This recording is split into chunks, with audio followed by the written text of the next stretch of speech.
Olá pessoal, tudo bem? Na aula de hoje nós vamos falar um pouquinho sobre os pré-socráticos. Nós vamos entrar em um outro momento da história da filosofia, do desenvolvimento da filosofia aí na Grécia, e nós vamos começar a falar agora sobre os filósofos, os pensadores, aqueles que vão fazer teorias e vão, a partir dos estudos que eles estão fazendo, através da observação, por exemplo, eles vão começar a criar teorias. E essas teorias elas vão ser passadas aí para outros filósofos. E esses filósofos vão aprofundar mais e mais essas teorias, ok? Vamos lá falar um pouquinho sobre os pré-socráticos, esse movimento que se iniciou nesse processo aí, não tão inicial da Grécia, mas um movimento de desenvolvimento. Vamos lá, pensamento helênico. Esse pensamento vai ser o primeiro pensamento, ou a forma com que as pessoas pensavam naquele momento específico, ali na Grécia. Produções culturais e intelectuais de um povo ou de uma geração. Aquilo que era passado de geração a geração, aquilo que já estava dentro daquela sociedade, aquele elemento que era um elemento importante, que foi passado de um avô para o seu neto, para o seu filho, consequentemente, depois de um tempo, passado para o seu neto, e assim sucessivamente, ok? Então, o pensamento helenístico é aquele pensamento que já estava ali desde o início, aquele pensamento de berço. São aqueles que dão base ao que será pensado e produzido intelectualmente. Para esses filósofos, para esses pré-socráticos, eles pensarem algo mais na frente, para que eles possam criar teorias mais aprofundadas, é necessário eles terem essa base que foi a base inicial, essa base de desenvolvimento dentro da Grécia Antiga. Essa passagem que se houve, que teve através do mito, e depois do mito se iniciou um processo de desenvolvimento, de evolução para o primeiro momento aí do pensamento racional, da filosofia crítica. Então, para que esses filósofos chegassem no ponto que eles chegaram, tornou-se necessário olhar para trás e ver aquele pensamento que estava baseado na natureza, por exemplo, onde eles precisavam observar com mais cautela aquilo que acontecia para criar suas teorias. Aquilo que houve lá atrás, aquele acontecimento importante, para eles era de muita valia, de muita importância, porque ali era a base do conhecimento que iria ser aprofundado logo após, ok? Os gregos acreditavam que o universo sempre existiu, diferentemente do pensamento cristão. Para os gregos era muito mais fácil criar em alguma coisa, pensar em alguma coisa que já estava criada. Então eles começam a pensar sobre a criação do mundo. O pensamento deles acerca disso era que o mundo já estava criado. Mas o pensamento cristão já pensava de uma outra forma, que alguém criou o mundo, um ser maior, ele criou todas as coisas que existem na Terra.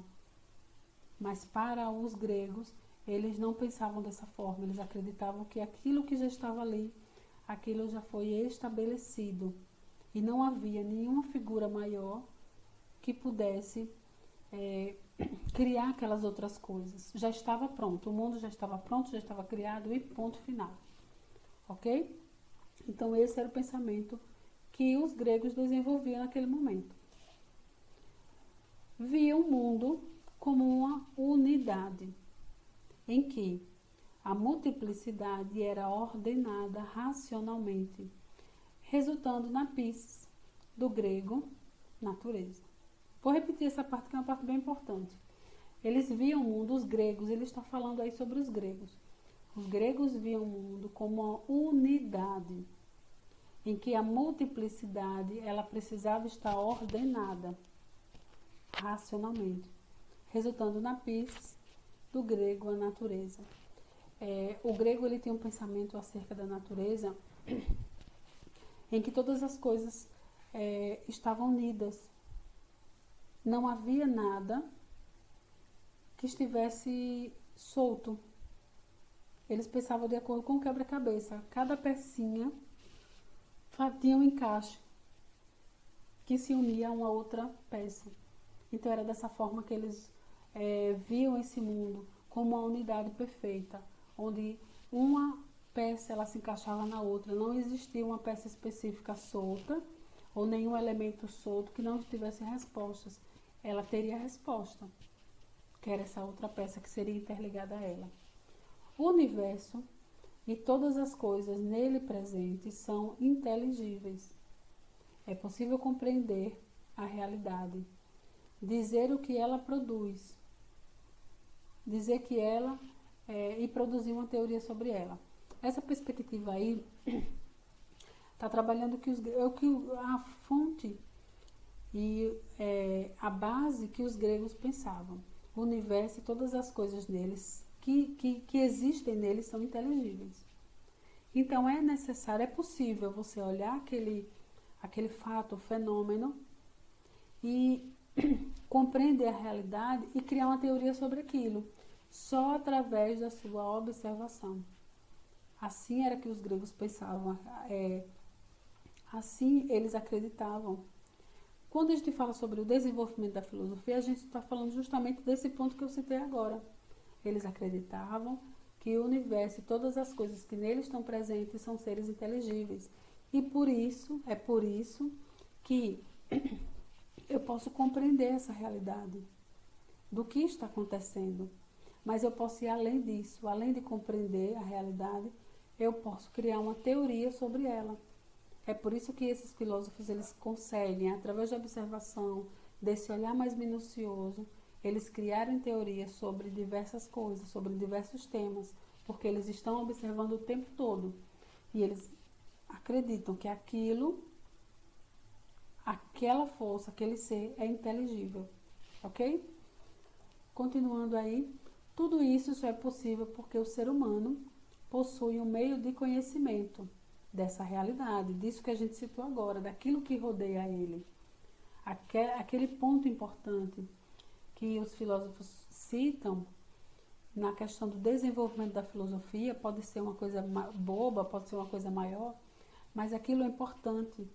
Mesmo sendo pequeno, aquilo tem uma importância devida e ela não pode passar em branco. Ela precisa ser registrada. Tudo isso só é possível porque o ser humano possui um meio de conhecimento dessa realidade. O logos, quando a gente está falando de logos, a gente está falando de pensamento crítico, de pensamento racional, estamos falando de lógica, da razão, de um pensamento, um discurso crítico, um discurso racional. Então, quando o homem ele consegue observar tudo isso que acontece na natureza, consegue interligar uma coisa com a outra e ele cria uma teoria sobre aquilo que ele viu, ele está em todo tempo exercitando o seu conhecimento, que é o que nós chamamos de logo, a razão racional. Quando a gente fala de razão, a gente está falando de pensamento crítico. Quando a gente fala de discurso racional, é um discurso em que ele tem bases, ou tem uma base forte, ok? Que é o pensamento. Não é qualquer coisa que uma pessoa me fale que eu vou acreditar. Eu vou usar a minha razão e vou pensar sobre aquilo, ok? Continuando aí. Os pré-socráticos. A grande maioria deles viveu antes de Sócrates, por isso o termo pré-socráticos. E o tema comum entre eles era a cosmologia. Cosmologia, olha aí, vamos ver a definição aí. Ramo que procura explicar a composição do universo, sua estrutura, evolução e natureza. Era tudo aquilo, pessoal, que aqueles filósofos faziam lá no início. Eles observavam a natureza. E era através dessa observação que eles criavam as teorias sobre algo, sobre alguma coisa. Por quê? Porque eles viam que aquela observação que eles faziam, elas se conectavam como um quebra-cabeça, como a gente falou na aula, no início aí da aula. essas informações, elas se conectavam umas com as outras. E isso fazia com que eles se aprofundassem cada vez mais nessa temática. E era uma temática importante. Através dessa busca de conhecimento, através dessa fundamentação que eles vão ter acerca da natureza, daquilo que rodeia eles vão criar as teorias baseadas nas observações e baseados na racionalidade, no logos deles, ok? Nessa questão do discurso racional. Continuando aí, a partir de Sócrates, a filosofia torna-se a antropologia, o seu objeto de estudo primordial, ou seja, o ser humano, passa a ocupar o centro das especulações filosóficas gregas. Vou repetir, viu? A partir de Sócrates, a partir do momento que Sócrates começa a desenvolver o seu pensamento, a filosofia, ela não vai ser puramente só filosofia, ela vai começar a andar junto com a antropologia, que é o estudo do homem. É o estudo do homem. O seu objeto de estudo primordial, ou seja, é o ser humano, é o homem, passando a ocupar o centro das especulações filosóficas gregas.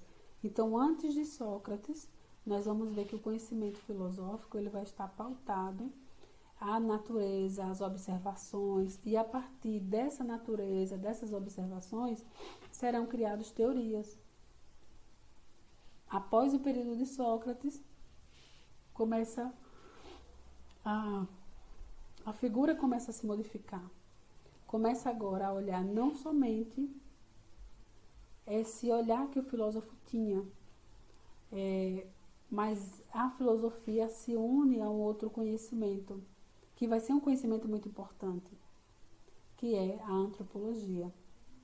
Nós já falamos em outras aulas aqui que a união de várias ciências, da sociologia, da filosofia, da antropologia, da psicologia, da sociologia, porque todas trabalham da história, porque todas trabalham uma mesma temática, o mesmo objeto de estudo. E o objeto de estudo de todas elas ou para todas elas é o homem. A mesma coisa acontece nessa perspectiva aí de Sócrates. Ele não vai trabalhar apenas com a perspectiva filosófica, mas ele trabalha também com a perspectiva da antropologia, unindo aí essas duas ciências, ok? Próximo ponto diz assim: o problema do movimento. São questões que inicialmente os colocavam a filosofar, mas diante das transformações constantes da natureza, isso provocou espanto.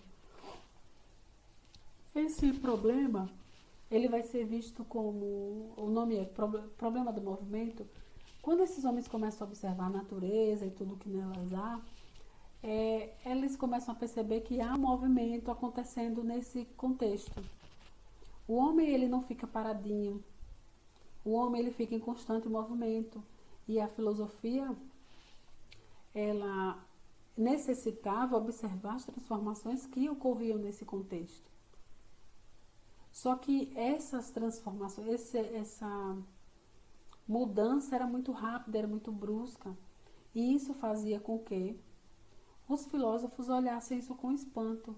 Como é que eles vão agora analisar, estudar de uma forma pausada, de uma forma crítica, se esse homem em natureza, ele está em constante movimento, ele não para. Não há como acompanhar na sua totalidade. E aí as outras ciências humanas, elas vêm para preencher esses espaços vazios, como a psicologia, a sociologia, a história que a gente falou agora há pouco, ok? Continuando aí, se as coisas mudam, o que elas realmente são? Eles começam agora começam a surgir perguntas sobre essa questão que a gente falou agora há pouco, sobre a questão do movimento. Ele não fica parado, ele não fica estático, ele fica em constante movimento. E aí vem a pergunta, se as coisas mudam, o que elas realmente são? Se elas modificam? Se tudo muda, como se poderia compreender alguma coisa? Porque eu compreendo alguma coisa agora, mas há 5 minutos, esse fenômeno, esse fato já mudou. E agora eu preciso compreender esse outro processo. E assim sucessivamente. E aí nós vamos ver a questão do movimento. Vamos lá. Primeiro, movimento de um lugar para o outro. O homem, ele não fica num lugar apenas. Ele se movimenta o tempo todo. E isso fazia com que esse estudo houvesse um prejuízo por parte dos filósofos. Segundo, movimento de aumento ou diminuição de alguma coisa. Em algum momento específico, um fato específico, ele poderia ter um grau maior. Ou esse homem promover isso de uma forma, de um quantitativo maior. Mas em outro momento, isso diminuir de forma brusca. Terceiro, o movimento de uma coisa ao se tornar outra causa uma alteração. Se eu estou fazendo algo de uma forma coerente, linear, durante os 2 primeiros minutos e depois do segundo minuto eu modifico esse processo, haverá uma alteração. Próximo, o movimento de geração, corrupção ou morte dos seres. Todos esses sentidos causam incerteza. As ciências humanas, a gente já falou em alguma aula sobre isso, as ciências humanas é um tipo de ciência que ela não é exata. Ocorrem muitos erros dentro das ciências humanas justamente porque não há exatidão. E uma delas a gente pode citar a questão do movimento. Ok? Não há uma direção, um direcionamento correto em todo o tempo. Ele começa de uma forma, mas ele modifica o seu cenário. E o filósofo começa a perceber isso. Essa questão do movimento é uma questão que atrapalha. Eu não tenho como estudar, eu não tenho como avaliar aquele ser, aquele homem, se ele está num determinado momento de um jeito e tempos depois, segundos, tudo se modifica. Então não há. Então a questão do movimento vai ser uma questão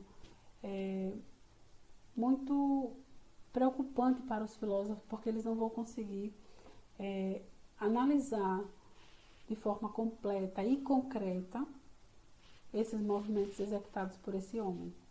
Então é o que diz aí no final. Todos esses sentidos causam incertezas.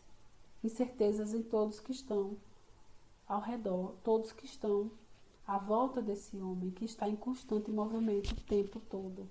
E esse filósofo não tem condição de saber exatamente aquilo que está acontecendo naquele momento exato. Ok? E aí nós temos uma questão que fala justamente sobre isso. De um modo geral, o conceito de Pisces, no mundo pré-socrático, expressa um princípio de movimento por meio do qual tudo que existe é gerado e se corrompe. A doutrina de Parmênides, no entanto, tal como relatada pela tradição, aboliu esse princípio e provocou, consequentemente, um sério conflito no debate filosófico posterior, em relação ao modo como conceber o ser. Para Parmênides e seus discípulos, qual alternativa é correta? Nós falamos aqui durante a aula. A imobilidade é o princípio do não ser, na medida em que o movimento está em tudo o que existe. Letra B. O movimento é o princípio de mudança e a suposição de um não ser. Letra C. Um ser que jamais muda não existe, portanto, é fruto de imaginação especulativa. E alternativa D. O ser existe como gerador do mundo físico, por isso a realidade empírica é puro ser, ainda que em movimento. Nós falamos aqui sobre os movimentos, os princípios de mudança desses movimentos que eram feitos pelo homem, e isso deixa o estudo filosófico aí, para os pré-socráticos, um pouco prejudicado, ok? Diante dessa dica que eu já dei, qual vai ser essa alternativa correta? Vamos lá conferir. Vejam aí, alternativa B. O movimento é o princípio de mudança, o homem está mudando o tempo todo. E a suposição de um não ser, ok? Na segunda questão diz assim, Mário Quintana, no poema As Coisas, traduzia o sentimento comum dos primeiros filósofos da seguinte maneira: o encanto sobrenatural que há nas coisas da natureza, se nelas algo te dá encanto ou medo, não me digas que seja feia ou má. É acaso singular. Os primeiros filósofos da antiguidade clássica grega se preocupavam com o quê? Alternativa A, cosmologia, estudando a origem dos cosmos, contrapondo a tradição mitológica das narrativas. Alternativa B, política, discutindo as formas de organização da polis e estabelecendo regras da democracia. Alternativa C, ética, desenvolvendo a filosofia dos valores e da vida virtuosa. Letra D, epistemologia, procurando estabelecer as origens e limites do conhecimento verdadeiro. E alternativa E, ontologia, construindo uma teoria do ser e do abstrato da realidade. Outra dica, pessoal, a gente já falou sobre isso no início da aula, quando a gente falou sobre o quê? Qual o ponto que a gente disse lá no início, que os filósofos estudavam? A cosmologia, exatamente. Era esse tipo de conhecimento que eles estudavam naquele momento específico. A alternativa correta aí? Alternativa A. Ok? E aí eu finalizo por aqui com a aula de hoje. Tchau, tchau. Até a próxima aula. Fiquem com Deus.